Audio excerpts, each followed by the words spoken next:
राहिली तर ते काय होतात, बोर होतात, ते निराश होऊन जातं, इंटरेस्ट कमी व्हायला लागतो.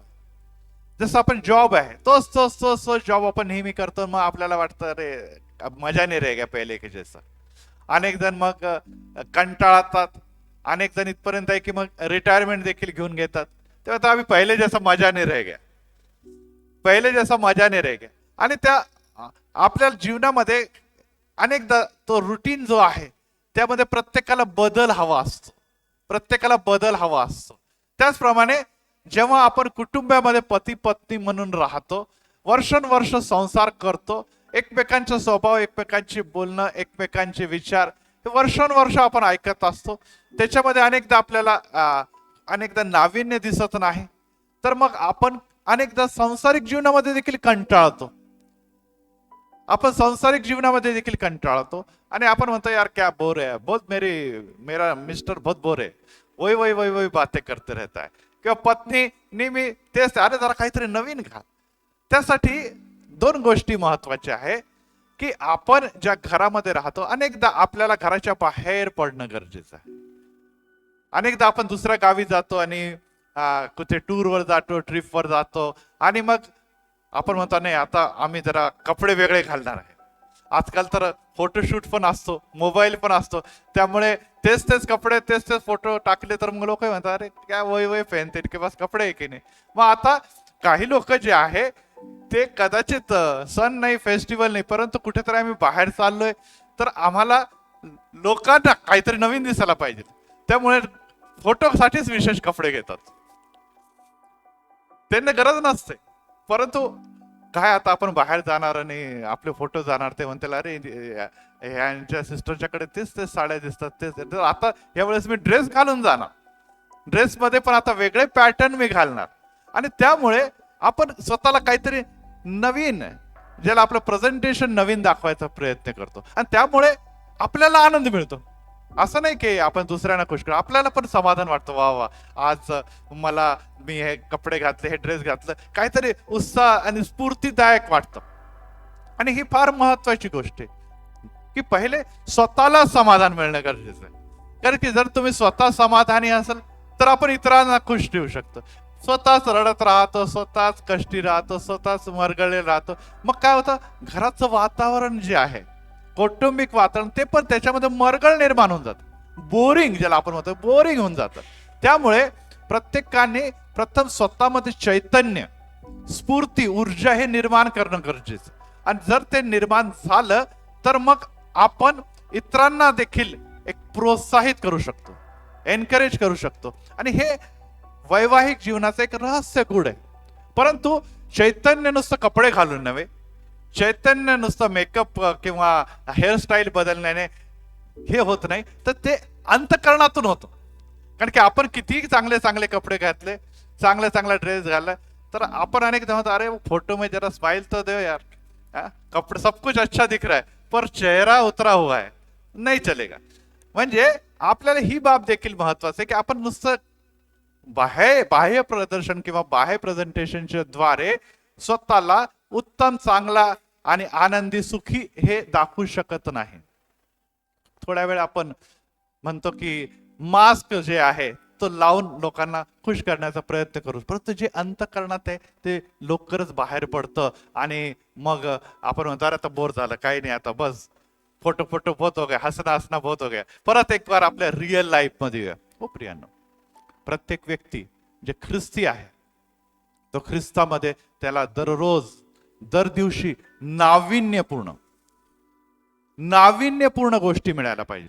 आणि ते नाविन्यपूर्ण गोष्टी मिळवण्यासाठी सगळ्यात पहिले प्लॅटफॉर्म जो असतो ज्यावर आपण जगतो, ज्याला आपण कुटुंब किंवा घर म्हणतो, त्याची तयारी करणं अतिशय महत्वाचं आहे. आता क्रिसमस आलेला आहे आणि अनेक जण म्हणतात की आता बाबा या वेळेस ना वेगळं काहीतरी डेकोरेशन करायचं. लेकरं पण म्हणतात अहो मम्मी डॅडी काय ते दरवेळेस करंजास करतात, दरवेळेस डोनट करतात, काहीतरी नवीन करा. आमच्याकडे वेगवेगळे प्रकार करतात. मग लेडीज पण म्हणतात यावेळेस मी आहे ना युट्यूबवर पुष्कळ बघितलं, आता काहीतरी वेगळं यावेळेस मी करणार आहे. येस, हे वेगळेपणा जे आहे तेच आमच्या जीवनामध्ये बळ देतं, ताकद देतं, इंटरेस्ट निर्माण करतं आणि घरामध्ये एक सुंदर वातावरण निर्मिती होते. आता आपण वचनाकडे जाऊया आणि कृपया आपण पवित्र शास्त्रातून अनुवाद याचा 11वा अध्याय आणि वचन 18 ते 22 पर्यंत कोणीतरी जोरात वाचावं.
तर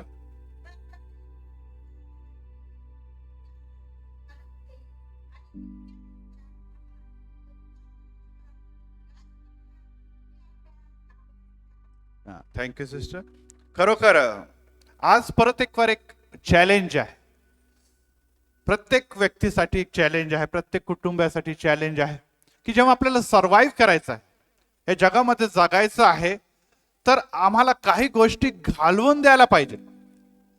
कारण की वर्षानुवर्ष तेच आपण जर जगत राहिलो आणि त्याच गोष्टीला चिटकून राहिलो तर कधी कधी जसं मी सुरुवातीला सांगितलं की आपलं जीवन बोर होतं, आपल्यामध्ये एक नैराश्य येते, आपल्याला कंटाळा यायला लागतो.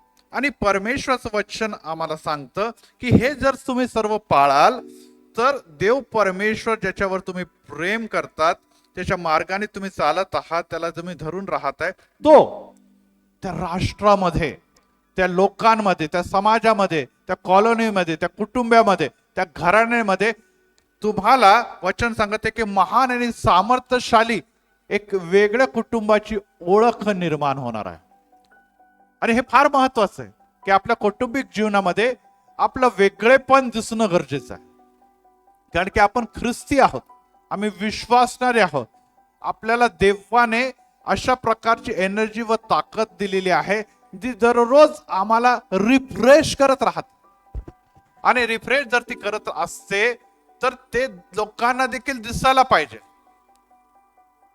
आणि त्यामुळे हम येशू के संग एक दिन स्वर्ग जाएंगे. सगळे स्वर्गाची अपेक्षा बाळगतात. कोणी देखील, कोणताही धर्म, कोणतेही जाती, कोणालाही असं आवडत नाही की हम एक दिन नरक में जाएंगे. सगळ्यांना वाटतं स्वर्ग. परंतु प्रश्न हा निर्माण होतो आणि हाच प्रश्न आपल्याला नेहमी पडतो की हम स्वर्ग में जाएंगे परंतु हमारा घर तो नरक बना हुआ, उसका क्या?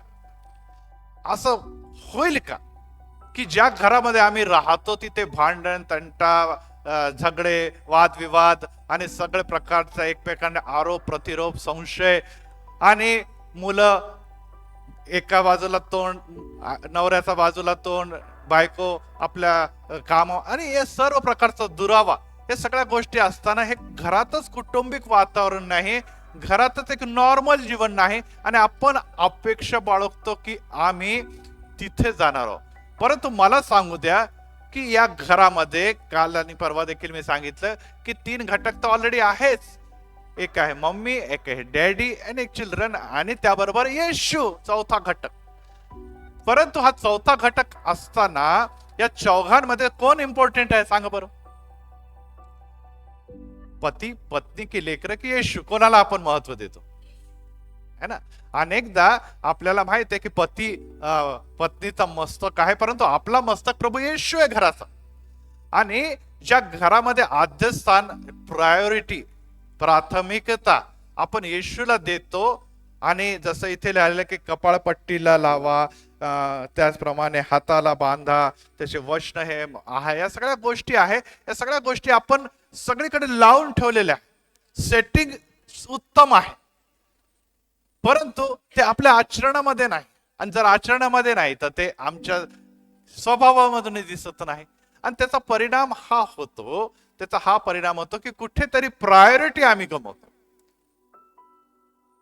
अनेकदा आपण म्हणताना ऐकतो, हमारे होम मिनिस्टर जो बोलेगी वही चलता सब इस घर में.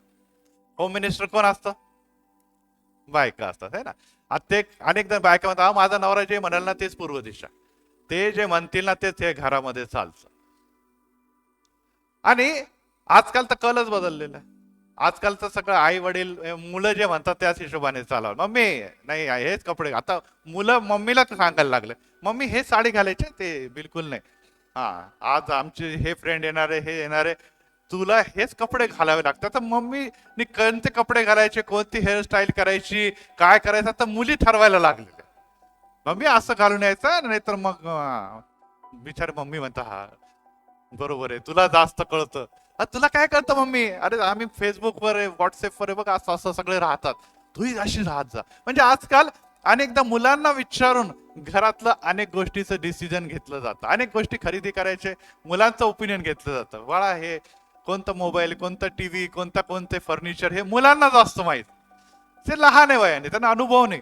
परंतु त्यांच्यामध्ये व्हॉट्सअप, कॉलेजमध्ये ते शिकतात, त्यामुळे त्यांचं नॉलेज जे आहे ते खूप वर गेलेलं आहे. आणि अनेकदा त्या घराचा डिसिजन घेत असताना, निर्णय घेत असताना मुलांचं देखील ओपिनियन किंवा कधीकदा प्राधान्य देखील दिलं जातं.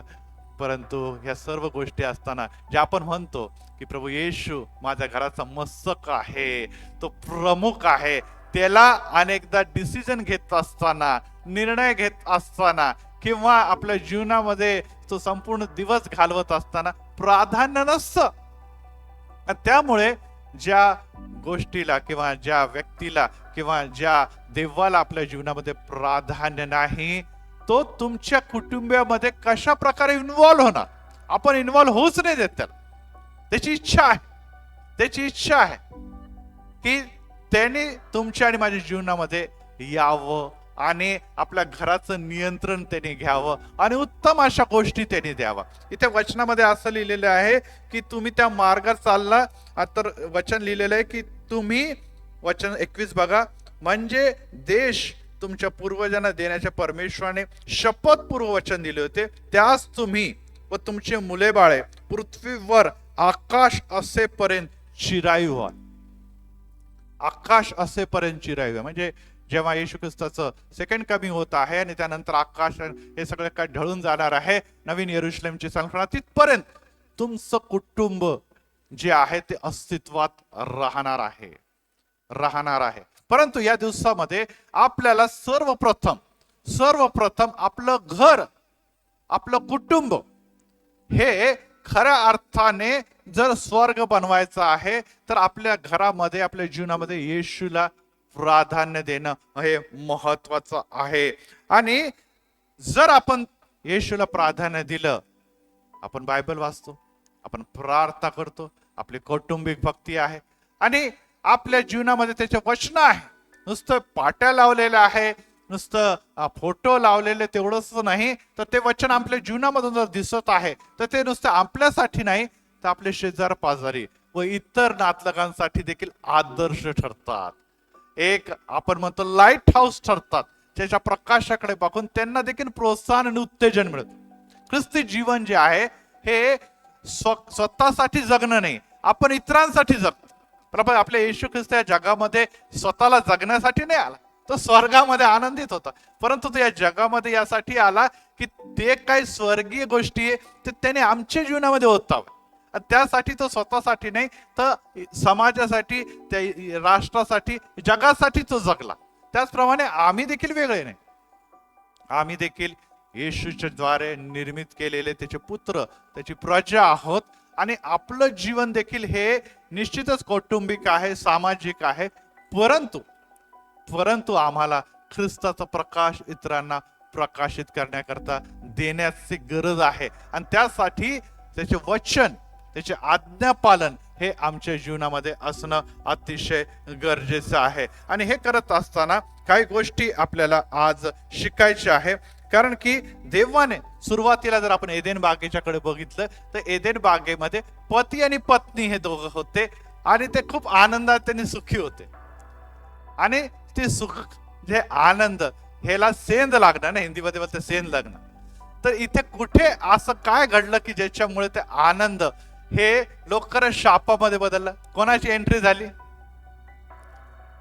सैतानाची एंट्री झाली. म्हणजे मुलांच्या अगोदरच सैतान पहिले येऊन गेला तिथे, मग संतती आपल्याला जगात मध्ये दिसते.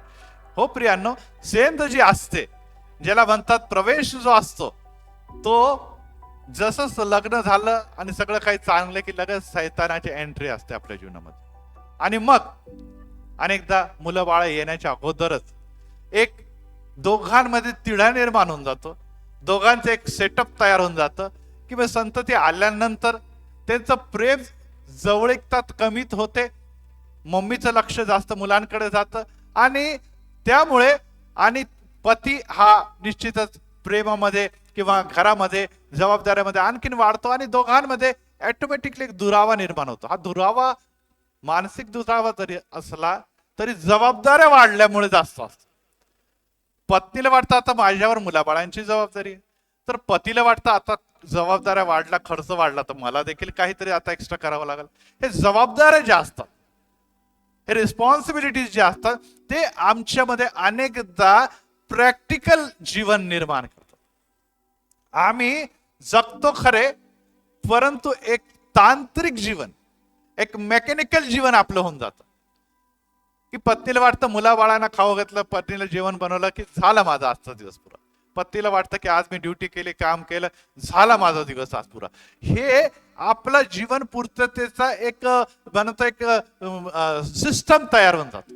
हो प्रिया, आम्हाला नुसतं पैसे कमवणं म्हणजे किंवा स्त्रीने नुसतं कुटुंबाचं संगोपन करणं म्हणजे संसार नाही, त्याच्या पलीकडे देखील काहीतरी आहे, त्याच्या पलीकडे देखील अनेक गोष्टी आहे. आदम आणि हव्वाला सगळ्या गोष्टी उत्तमरित्या तिथे देवाने देव केलेल्या होत्या आणि सर्व मोफत होत्या, परंतु सैतान आल्यानंतर त्यांच्या अपेक्षा वाढल्या. त्यांना जे काही चित्र सैतानाने दाखवलं ते चित्र कदाचित त्यांना इथे जे देव त्यांना निरंतर भेटत होता ते चित्र त्यांना काहीतरी सापडत्यात दिसलं नाही. आणि त्यांना असं वाटलं की देव जो काही आम्हाला देते ते उत्तमच आहे, परंतु सैतान हा जे काही आम्हाला सांगते ते वेगळं आहे.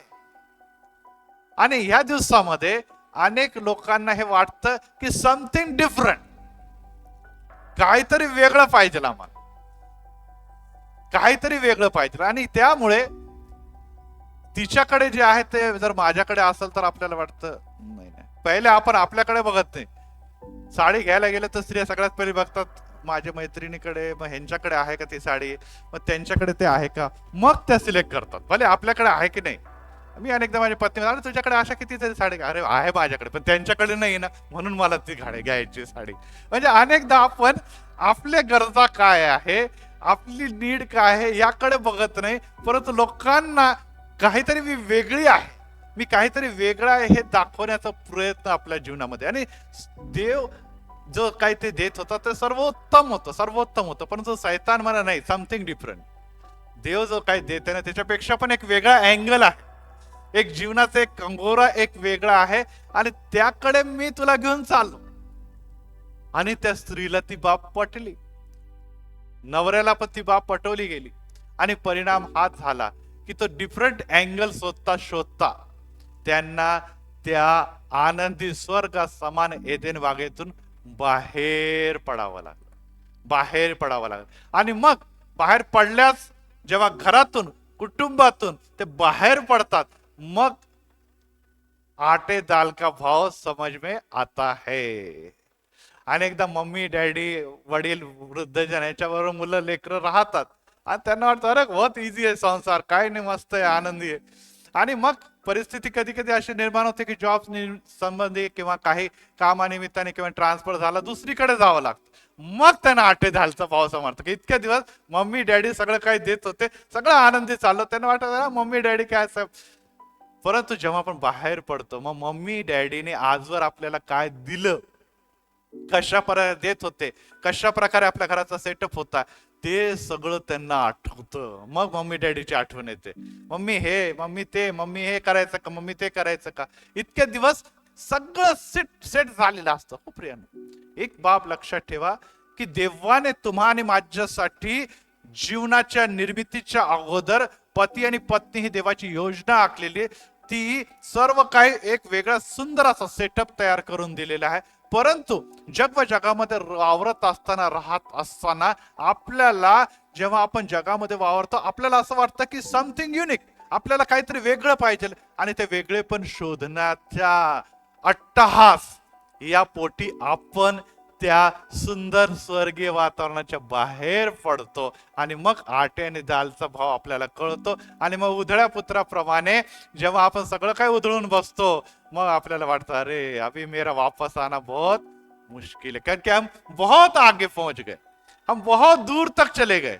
यस, बहुत दूर तक चले गए. यस प्रियानो, आज अनेकांची परिस्थिती असेल की आज आपण येशू पासून, त्याच्या आनंदापासून, त्याच्या सर्व प्रकारच्या योजनेपासून खूप दूर गेलेले आहात का.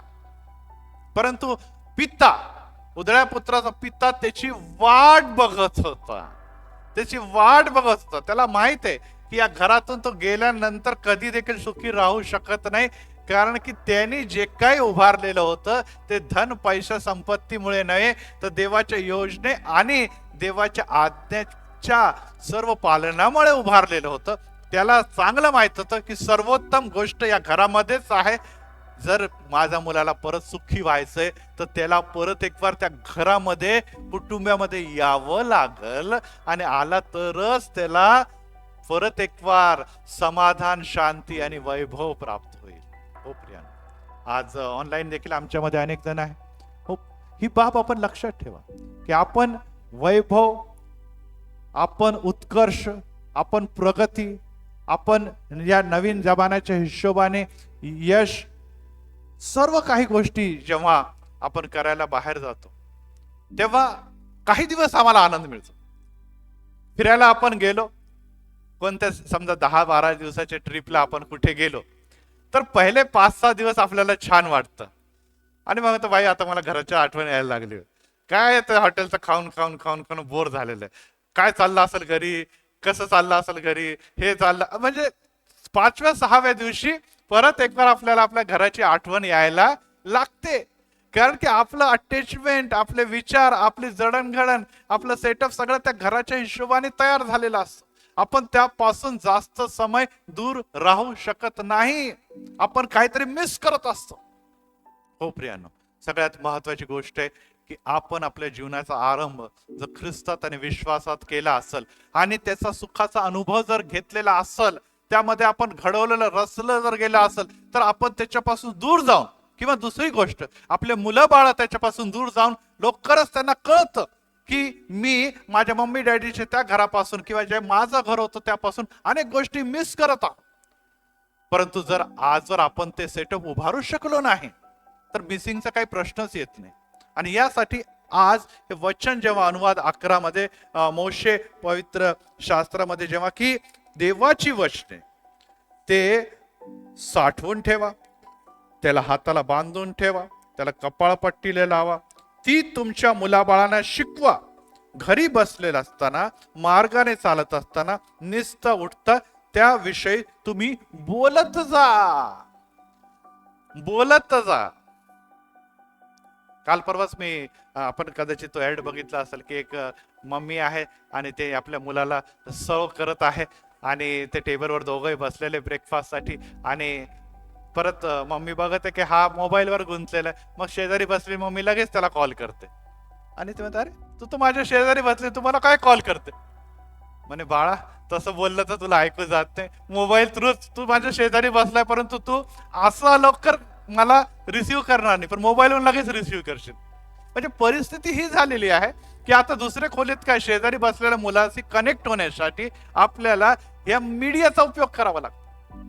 कारण की आपण एक जीवन जे जगत आहोत ते आता मीडिया ओरिएंटेड झालेलं आहे. आपल्याला त्याची भाषा, त्याचं इंटरॅक्शन किंवा त्याचं जे काही मेसेज आहे ते आपण लगेच रिसिव्ह करतो. आपण अनेकदा चिडतो, काय इतक्या वेळातून फोन वाजला, मला तो सांगितलं नाही. आपण पत्नी बिचारी दिवसभर ओरडते, नवऱ्याचं त्याच्याकडे लक्ष नसतं, परंतु एक कॉल मी रिसिव्ह करू शकलो नाही तर त्यांना खूप मोठं टेन्शन येते की फार काहीतरी आभाळ कोसळलेलं आहे, की परत हा कॉल मी उचलू शकलो नाही. यस प्रियांनो, इथे वचन हेच आम्हाला शिकवत आहे की बोलत जा. आणि हे बोलणं जे आहे ते या दिवसामध्ये होतं बहुत, परंतु ते बोलणं समोरासमोर बसून नाही. अनेकदा आपलं बोलणं होतं असे, पण मुलगा आपला मोबाईलवर खेळते, मम्मी तू बोलत जा मी ऐकत. तो त्याची ड्युटी चाललेली आहे, एट ए टाइम दोन्ही चाललेले. डॅडी पण आपले पेपर वाचते किंवा मोबाईल खेळते, तू बोलत राहा मी ऐकतो, माझं सगळं लक्ष तुझ्याकडे. आणि आपलं आपण एट ए टाइम अनेक काम करत आहोत, अनेक जबाबदाऱ्याने आणि अनेक गोष्टी स्वतःला बांधून घेतलेले. आणि मनुष्य म्हणून आपण, आपल्याला एक लिमिट आहे. एट ए टाइम आपण बहुत असं काम करू शकत नाही. आणि सगळ्यात महत्वाची गोष्ट हीच आहे जी आता पाळक साहेबांनी देखील आपल्याला सांगितलंय की तुम्ही सर्वजण जवळ येऊन बसा. कारण की आय कॉन्टॅक्ट, डोळ्यात डोळा घालून बोलणं हे फार महत्वाचं आहे. आणि या दिवसामध्ये आपण जर कोणती गोष्ट मिस करत आहोत तर ती आय कॉन्टॅक्ट. मुलं आहे ते ऐकतात, त्याला कान आहे, कानाने ऐकलं जातं, डोळ्याने ऐकलं जात नाही. परंतु एक गोष्ट लक्षात ठेवा, जी डोळ्यांची भाषा आहे ती मुखाच्या भाषेपेक्षा पण श्रेष्ठ आहे. Praise the Lord, praise the Lord. हा, आम्ही जेव्हा प्रार्थना करतो वचन हे सांगतं की त्याचे नेत्र धार्मिक लोकांच्याकडे लागलेले असतात. देवाचं लक्ष जे आहे नुसते कानच नाही, त्याचे नेत्र देखील आमच्याकडे लागलेले असतात. परंतु प्रश्न हा येतो की आमचे नेत्र, आमचे डोळे आपले प्रिय व्यक्ती ज्याच्या बरोबर आपल्या जीवनाची गाठ बांधलेले त्याच्याकडे नाही. अनेकदा पत्नी कमली, का एवढी आज इतकं सुंदर साडी नेसलेली आहे, गजरा, तुमचं लक्षच नाही, तुम्ही आपल्या फेसबुकवरच बघत आहे. फेसबुक, अरे बघावं आज किती छान मी तयार झालेले, मी वेगळं काही दिसतं की नाही? हा नाही, खूप छान दिसत, खूप छान, एकदम अप्सरा दिसते तू. लगेच परत मोबाईल. पत्नीला कळून जातो की याने आपला वेळ मारून नेलेला आहे, कसं तरी वेळ मारून नेलेला आहे. आणि ती मग तेच फोटो टाकते फेसबुकवर, व्हॉट्सअपवर, तिथे 100 कमेंट्स येतात. आणि मग ती म्हणते वा वा वा वा वा, बघा माझ्या नवऱ्याला माझं कौतुक नाही, पण त्या 100 लोकांना माझं कौतुक आहे, त्या 100 लोकांना कौतुक. मग पुढे हळूहळू काय होतं की ती पत्नी म्हणते त्या नवऱ्याला काही दाखवण्यापेक्षा मी तयार होते फेसबुकवरच फोटो अपलोड करते, का की तिथून मला खूप कौतुक मिळतं. आणि ही बाब दुरावा निर्माण करण्यासाठी एक घटक असू शकतं. त्यामुळे देवाने आपल्याला नुसते बघण्यासाठी नेत्र दिले नाही, तर या नेत्राच्या द्वारे तुम्ही उत्तम गोष्टी बघाव्या आणि त्या उत्तम गोष्टी तुम्ही समोरचे आपले प्रिय जो आहे त्याच्या बरोबर तुम्ही त्याचं देवाणघेवाण देखील करावं. आणि वैवाहिक जीवनामध्ये ही फार महत्वाची गोष्ट, ही फार महत्वाची गोष्ट आहे की आम्ही एकमेकांचं कौतुक करण्याच्या बद्दल फार कमी असतो, फार मोजके शब्द वापरतो, फार लिमिटेड गोष्टी आमच्याकडे असतात. सुरुवातीला असतात, मी आसमान के चांद सितारे वगैरे वगैरे तोडकर लावूंगा किंवा ताजमहल सारख्या मोठ्या मोठ्या मोठ्या मोठ्या गोष्टी ते करत राहतात. परंतु हे ताजमहल जे आहे, ते चांद आणि सितारे जे आहे ते लवकरच अंधारामुळे किंवा समस्यामुळे किंवा मुलाबाळांमुळे गुप्त होतात. आणि मग ते चांद सितारे ते जे पत्नीमध्ये दिसतात ते मुलाबाळांचे चांद सितारेमध्ये ते गुंतून जातात किंवा ड्युटीमध्ये ते गुंतून जातात. आणि मग मग काय नंतर ती चंद्रमुखी काय कोणती मुखी बनून जाते ती म्हणतात तू चंद्र बाजूला कर तुझं मुख सांभाळ व्हावा आता कारण की या मुखामुळेच प्रॉब्लेम निर्माण होतात. चंद्र गेला निघून नुसतं मुखच राहिलेलं आहे इथे. आणि अनेकदा आपल्याला आपल्या जीवनामध्ये या गोष्टी ज्या आहेत त्या खटकतात, त्या अडचणीचा निर्माण होतात. आणि त्यामुळे परमेश्वराचं वचन आम्हाला सांगतं की त्या सर्व गोष्टी ज्या आहे त्या आपल्या मुलाबाळांना शिकवा. घरी बसलेला असताना, मार्गाने चालत असताना, निस्ता बसताना त्याच्याविषयी बोलत जा. एक गोष्ट लक्षात ठेवा की प्रत्येक गोष्टीसाठी आपण वेळ देतो. आपण लंच साठी वेळ देतो, डिनर साठी वेळ देतो. अनेकदा ड्युटी काम असल्या कारणाने आपण लंच घरी घेत नाही. मिसेस कामाला असेल किंवा हाऊसवाईफ असेल तर घरी दुपारचं जेवण असतं, पती ड्युटीवर जातो, संध्याकाळीच भेट होते. आणि संध्याकाळी भेट झाल्यानंतर दिवसभर थकून आलेला पती ह्याला वाटतं आता मला या संध्याकाळच्या या समयामध्ये बहुत काय करायचं. अनेकदा टीव्ही, अनेकदा मोबाईल, अनेकदा अनेक गोष्टी, मित्रमंडळी ह्यामध्ये ते गुंतलेले असतात आणि पत्नीसाठी वेळ नसतो. किंवा आले आले मग मुलांना सांभाळणं, लेकरांचा प्रॉब्लेम किंवा इतर जबाबदारी, जा भाजी आणायला, हे आणायला ते. त्यामुळे इंटरॅक्शन हा प्रकार जो आहे, संवाद जो प्रकार आहे, तो हळूहळू कमी होत चाललेला आहे. आपण फॉरेन मध्ये बघा किंवा आता इंडियामध्ये देखील कल्चर आता निर्माण झालं, त्याला म्हणतात वीकेंड कल्चर. 6-7 दिवसापैकी पहिले 5 दिवस नुसतं काम काम काम आणि त्याच्यानंतर 2 दिवस जे आहे ते कुटुंबासाठी किंवा आपल्या प्रियजनासाठी ठेवल्या जातात. हो प्रियानो, काम हे महत्वाचं आहे. देवाने देखील पहिले 6 दिवस काम केलं आणि 7व्या दिवशी काय घेतली? विश्रांती घेतलेली आहे.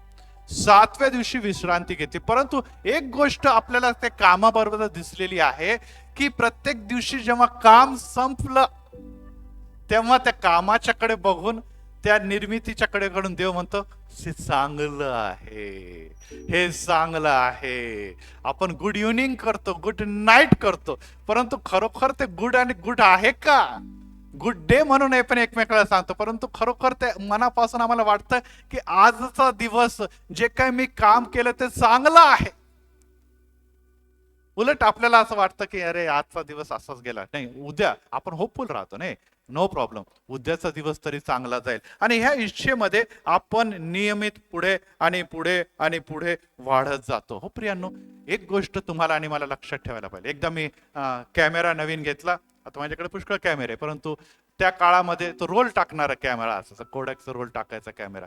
आणि मग तो नवीन कॅमेरा घेतला आणि मग मी आलो आणि घरी आणलं. सगळे खुश झाले, चला प्रार्थना वगैरे केली आणि फोटो काढायला सुरुवात केली. आणि फोटो काढायला सगळे फोटो बरं यायला लागले. अरे सगळे अंधुक अंधुक दिसायला लागले. अहो मिसेस म्हणे, काय तुम्हाला काय भाजीपाल्यापासून काही काहीच घेता येत नाही राव, मला तरी घेऊन जायचं, चांगला तुम्हाला शोधून दिसला असतं. अरे म्हटलं आता जाऊ दे, कोणी तुमच्या माथी काही मारतन उचलून घेऊन येतात तुम्ही हे नेहमी कंप्लेंट असते. आणि मग तो आणला, मलाही फार राग आला. अरे म्हटलं एवढा महागाचा कॅमेरा, एवढा ब्रँडेड कॅमेराने रिझल्ट एवढे खराब. मग मी दुकानदाराकडे गेलो आणि मग दुकानदाराला म्हटलं, हो बघा हे बघा फोटो काय सगळे बट काय दिसत पण नाहीये, काय नाही. तो हसायला लागला. अहो म्हणे साहेब, ते कॅमेरा तुम्ही घेतला ते बरोबर आहे, पण त्या कॅमेरा बरोबर एक मॅन्युअल पण तुम्हाला दिले, बघितलं का तुम्ही? हा म्हटलं ते मॅन्युअल, पण आता मॅन्युअलचं काय वाचायचं, कॅमेरा दाबायचा फोटो काढायचा, दाबायचं. अहो म्हणे तसं नसतं कॅमेऱ्यामध्ये, त्याच्यामध्ये सेटिंग असते. रात्री फोटो काढायचा तर सेटिंग वेगळी आहे, दूर तुमचा डिस्टन्स किती आहे त्याच्या हिशोबाने सेटिंग आहे, मग ते प्रकाश त्याचं वेगळ्या प्रकारचं सेटिंग आहे, क्लोजअप घ्यायचा किंवा तुम्हाला कोण, तर वेगवेगळ्या सेटिंग्स आहे. त्या सेटिंग्सच्या हिशोबाने तुम्ही सेट करून फोटो काढले का? ते म्हणते आम्हाला तर काय माहिती, आम्हाला वाटलं फोटो दाबला की फोटो निघतो. नाही नाही नाही नाही, आता मी तुम्हाला सेट करून देतो, तुम्हाला कसे काढायचे, दूरचे काढायचे मग हे सेटिंग आहे, तुम्हाला रात्री काढायचं हे सेटिंग आहे, आणि तुम्हाला ग्रुप फोटो काढायचा हा सेटिंग आहे, तुम्हाला सर्व निसर्ग लांबचं सेटिंग करायचं ते हे सेटिंग करा आणि मग करा. आणि मग मी तिथे ट्रायल घेतला आणि मग घरी जाऊन म्हटलं, अरे तू समजते तेवढा येडा नाही मी. आता मी नीट शिकून आलेलो आहे. आता बघ कसे फोटो आहेत, आणि त्याच्यानंतर फोटो चांगले येऊ लागले, सगळे चांगले. हो प्रियांनो, देवाने आपल्याला एक मॅन्युअल दिलेलं आहे. Praise the Lord. एक कुटुंबाची स्थापना करत असताना एक मॅन्युअल सही कुटुंबाची स्थापना केलेली. आपण एकमेकांना येडं म्हणतो, परंतु शहाणपण देणारं जे आहे ते आपल्या हातामध्ये मॅन्युअल आहे. देव म्हणतो तू बायकोची कंप्लेंट करते, नवऱ्याची कंप्लेंट करते, परिस्थिती पण हे मॅन्युअल तू वाचलं का? ह्याच्यामध्ये सगळं सेटिंग दिलेलं आहे. ह्याच्या हिशोबाने तू सेट कर, बघ तुझ्या जीवनातले चित्र जे आहे ते किती उत्तम जगाला दिसणार आणि तुला देखील दिसणार. Praise the Lord. यस, आपल्याकडे मॅन्युअल आहे, आणि हेच वचन आपल्याला आता सांगते की तू उठता बसता निसता हे वाच, शिको, मनन कर, चिंतन कर, कारण की याच्यामध्ये सगळं रहस्य सपलेलं आहे. परंतु आजकाल आपण म्हणतो की अरे ते 2000 आणि 3000 वर्ष अगोदरचं सेटअप आहे ते आता कुठे लागू पडणं. परंतु जोपर्यंत आकाश आणि पृथ्वी आहे, मला सांगू द्या, ह्याच्यामध्ये जे काही मॅन्युअल मध्ये दिलेले ते कधी देखील बदलणार नाही. हे मागील हजारो वर्षांपासून ज्या ज्या लोकांनी आपल्या जीवनामध्ये ह्याला आद्यस्थान दिलंय, त्यांचं घर, त्यांचं जीवन, त्यांचं कुटुंब स्वर्ग बनलेलं आहे. Praise the Lord. परंतु याच्या विपरीत ज्यांनी याच्याकडे लक्ष दिलं नाही, जे याला आपल्या जीवनामध्ये, आपल्या घरामध्ये, आपल्या कुटुंबामध्ये आद्यस्थान दिसत नाही, ते आज्ञा पालनाचे बोर्ड तर सर्वत्र लावतात, परंतु त्यानुरूप वावरत नाही. ते नुसतं एक शोरूम सारखं, एक निश्चितच घराला डेकोरेट करणार असं राहिलेलं आहे. तर मला सांगू द्या, हे तुमच्यासाठी काही देखील काम करू शकत नाही. कॅमेरा चांगला आहे, कुटुंब पण चांगलं आहे, सगळं काही चांगलं आहे, परंतु तुमचं सेटिंग गडबड आहे, आणि ते सेटिंग परिस्थितीच्या हिशोबाने बदलता यायला पाहिजे. Praise the Lord. हा, एकच सेटिंगने तुम्ही फोटो काढत राहणार तर ते होणार नाही. आजच मी ओजसला सांगितलं की बाळा, आता मी खाली येणार म्हणजे डॅडी सेटअप चेंज करावा लागणार, सेटअप चेंज करावं लागणार आहे, कारण की आता मला या सेटिंग मधून उत्तम घेता येणार नाही किंवा कॅप्चर करता येणार नाही. यस, आमचं वैवाहिक जीवन जे आहे, पती पत्नी आहे, दोघंच कपल आहे, वेगळं सेटिंग आहे. आई वडिलांबरोबर जेव्हा हे कपल राहत आहे तेव्हा सेटिंग वेगळं आहे, मुलं झाले त्याच्यानंतर सेटिंग वेगळं झालेलं आहे, आणि घरामध्ये आजार पण आहे, क्लेश आहे, समस्या आहे, वादळ आहे, त्या समय तुम्हाला सेटिंग बदलण्याची गरज आहे. परंतु या सर्व सेटिंगला शिकणार कधी आणि शिकवणार कोण आणि कसं तुम्ही आत्मसात करता, त्यावर तुमच्या कुटुंबाचं चांगलं चित्र, चांगला पिक्चर हे जगाच्या समोर आणि आपल्या समोर देखील येतो. Praise the Lord. अनेकदा आपण काही जुने फोटो जे आहे आपल्या मोबाईल मध्ये किंवा आपण आपल्या अल्बम मध्ये जपून ठेवलेले आहे. कोणते फोटो जपून ठेवतो सांगा बरं? कसे वाकडे तिकडे काढलेले का? नाही. उत्तमात उत्तम जे आहे, आपण माहिती आहे जवळजवळ 15 फोटो काढले, त्याच्यातून एक आणि दोनच ठेवतो, समजते बाकीचे कुठे जातात? डिलीट करून टाकतो, डिलीट करून टाकतो. आपण देखील पहिले जुना होता फोटो काढायचे, आणि मग आपण ज्याला धुवायला जायचो तो खर्च, अरे हे फोटो नको, हे बिलकुल नको, डिलीट करा, डिलीट करा, डिलीट करा.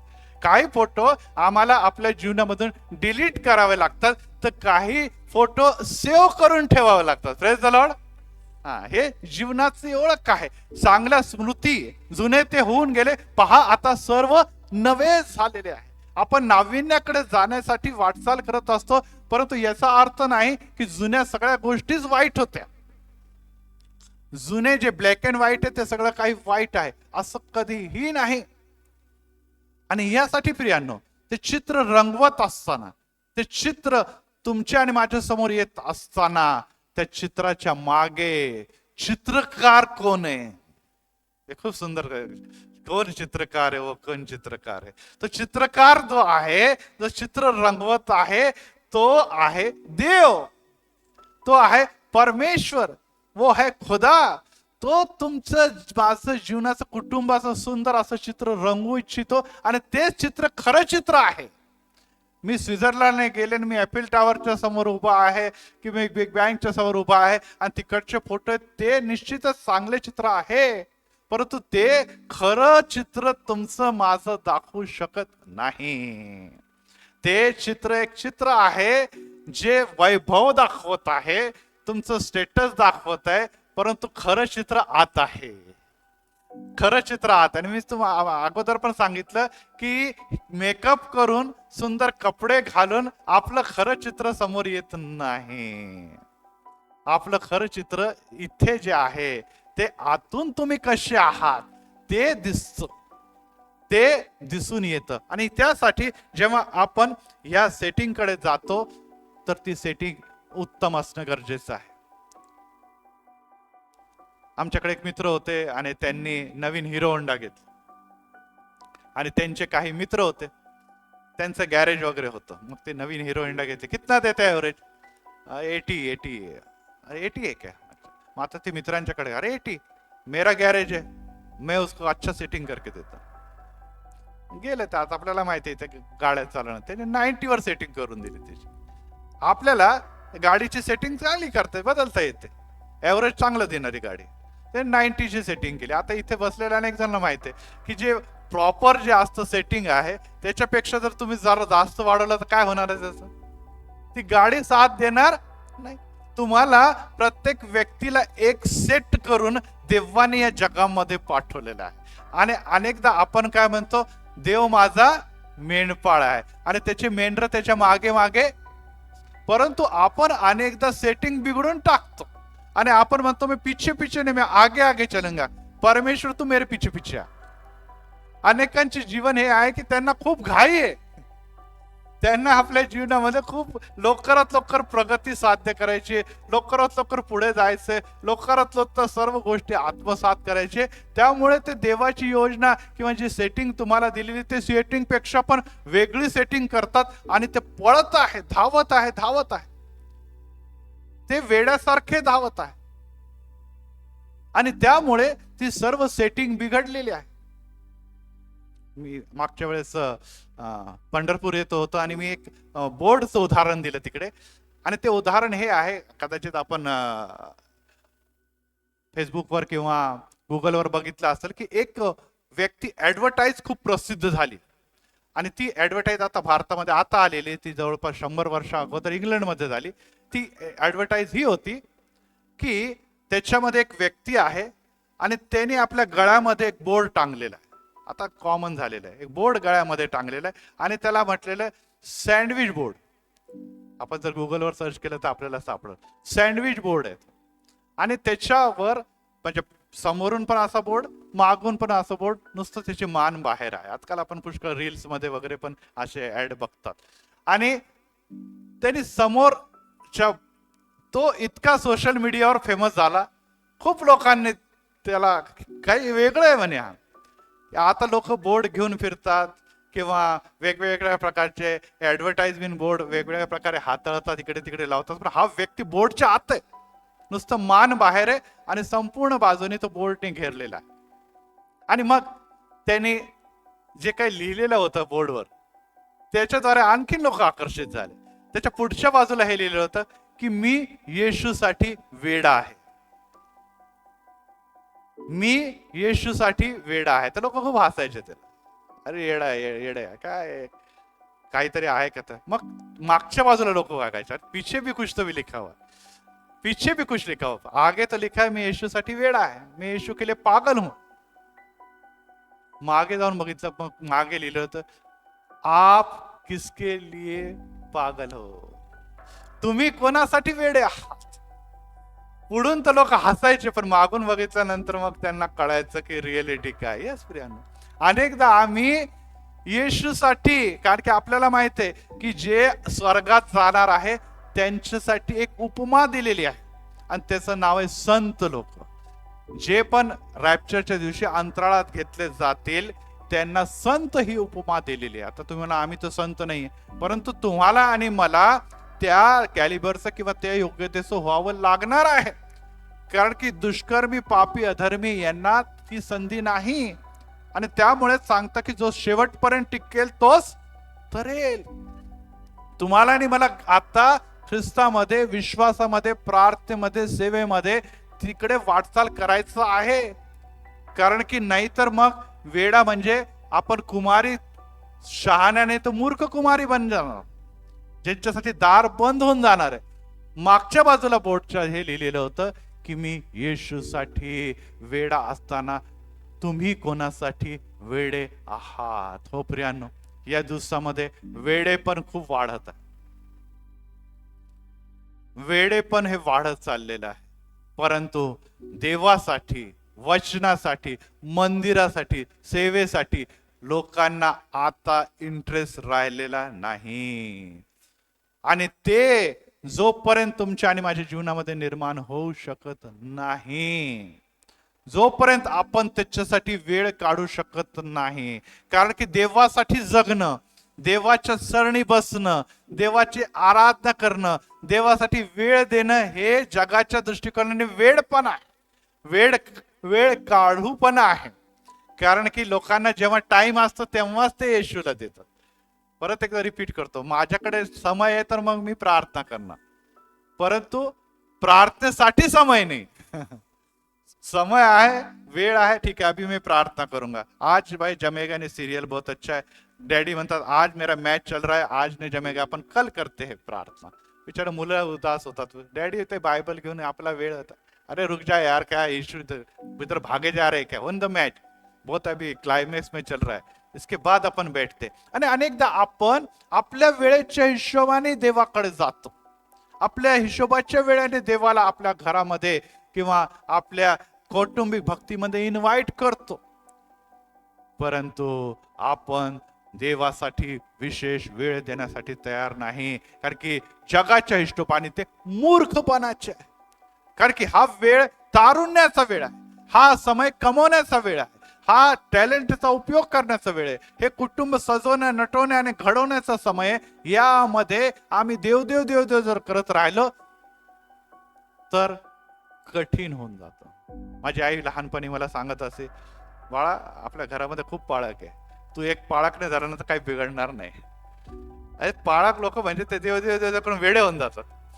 तिकडे तो बिलकुल पाळक होऊ नको. तू रेल्वेत जा, तू एअरफोर्स मध्ये सिलेक्ट झाला तर एअरफोर्स मध्ये जा, कुठे जा, परंतु ते पाळक प्रकार करू नको. यस, काही काही लोकांच्या मनामध्ये ही गाठ बांधलेली असते की नाही, हे जो समय आहे, हे जे कार्य आहे ते वेळ काढूपणाचे आहे.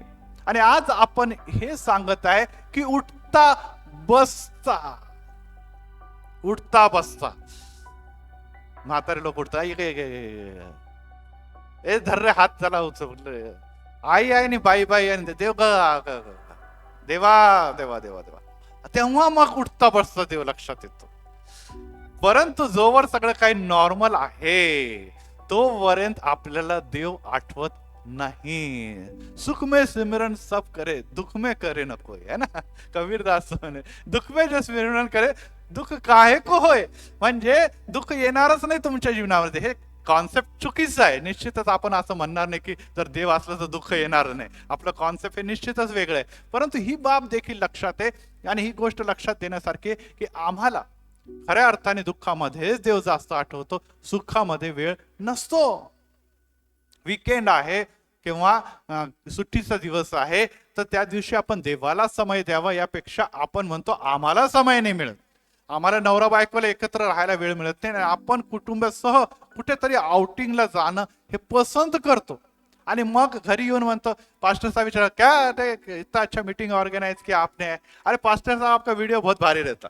अरे नंबर 1 वीडियो है दुनिया में ना, ऐसा किधर वीडियो नहीं रहेगा. रात को सोते हैं ना जब तो हम देखते वो वीडियो, एकदम ब्लेसिंग और आशीर्वाद मिल जाता है. म्हणजे ते पास्टरला पण खुश करून देतात की काही गरज नाही, अरे तुमचं पण आम्ही करू, आमचं पण आम्ही करू, हे पण करू ते पण करू, परंतु ते माझ्या वेळेच्या हिशोबाने करू. परंतु मी अनेकदा माझ्या मंडळीला पण ते सांगतो की एक गोष्ट लक्षात ठेवा की जगामध्ये तुम्ही राहत असताना देवाने तुमच्यासाठी दूत नेमून दिलेले आहे. रात्री झोपताना आपण म्हणतो माझ्या उशाशी आणि पाहताशी काय करा, दूताचा पहारा ठेव. पवित्र शास्त्र आम्हाला सांगतं की त्यांच्या मुखाच्याकडे ते निहारत राहतात. परंतु ज्या समय मंडळी आणि चर्च मध्ये भक्तीचा समय असतो, देवाने त्याचे दूत पाठवलेले, त्याला माहित आहे त्याचा सेटिंग हा आहे की या भक्तीच्या समयामध्ये ते देवदूत देवाच्या योजनेरूप मंदिरात येतात आणि आपण जातो लोणावळा खंडाळ्याला फिरायला. आणि त्यामुळे ते ब्लेसिंग ते देवदूताला मिळतील की आपल्याला मिळते याचा विचार करणं अतिशय गरजेचं आहे. देव तर सदोदित मंदिरात राहतो, कारण की मंदिर ही त्याच्या योजनेचा भाग आहे. परंतु दुसरं मंदिर आपलं घर आहे, तिसरं मंदिर आपलं हृदय आहे ना. आपण आपल्या हृदयामध्ये देवाला जागा देते, घरात तर मग कुठून येशू येणार. आणि त्याचा परिणाम हा होतो की आमच्या जीवनामध्ये जेव्हा समस्या आणि दुःख येतात, जेव्हा संशय आणि वादळ निर्माण होतात, आमच्या बरोबर कोणी राहत नाही. आम्हाला धीर देणार, आम्हाला सांत्वन देणार, जे आम्ही गोष्टी शोधतो तर जगामध्ये आम्ही निराश होतो. सगळ्यांना आपापले काम आहे. आपण अनेकदा म्हणतो, अरे मी तिला फोन केला तर ऐकलं त्यांनी पण काही लक्षच दिलं नाही. यस, आज सगळेजण आपल्या व्यापामध्ये, आपल्या टेन्शनमध्ये, आपल्या जबाबदारीमध्ये, कदाचित आपल्या बहिणी असतील, कदाचित आपले भाऊ असतील किंवा मम्मी, प्रत्येकाला वेगवेगळा व्याप आहे. कोणी देखील फ्री नाही. परंतु एकच आहे, तो परमेश्वर आहे. Praise the Lord. तो फ्री नाहीये, तो तुमच्यासाठी जीवन देणारा आहे. तो सदोदित 7/24 तुमच्यासाठी अवेलेबल असतो. त्याचे नेत्र, त्याचे कान तुमच्याकडे लागलेले असतात. पवित्र शास्त्र आम्हाला शिकवतं की तो गुप्तदर्शी पिता आहे.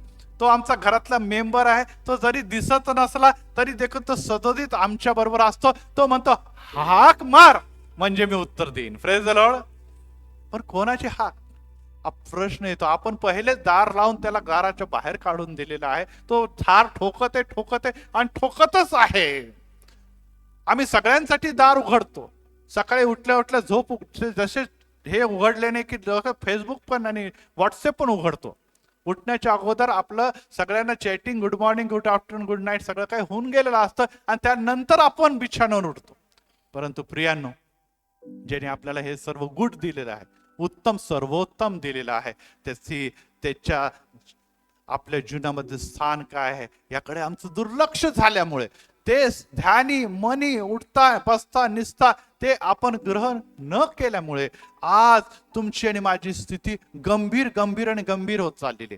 आमची मुलं किंवा जुन्या काळातले जे होते आपले आई वडील, आपण त्यांना आठवतो तर ते निश्चितच आग्रही असायचे की मुलांनो सकाळी उठून प्रार्थना करा, मुलांना बायबल वाचा, शाळेला जात असताना, कामावर जात असताना वचन वाचा, एकमेकांना भेटा, एकमेकांशी बोला, मम्मी मला हे काम आहे, हे त्याबद्दल ते आग्रही असत. रात्री झोपताना एकत्र या, काय घडलेलं आहे ते एकमेकांबरोबर शेअर आणि केअर करा.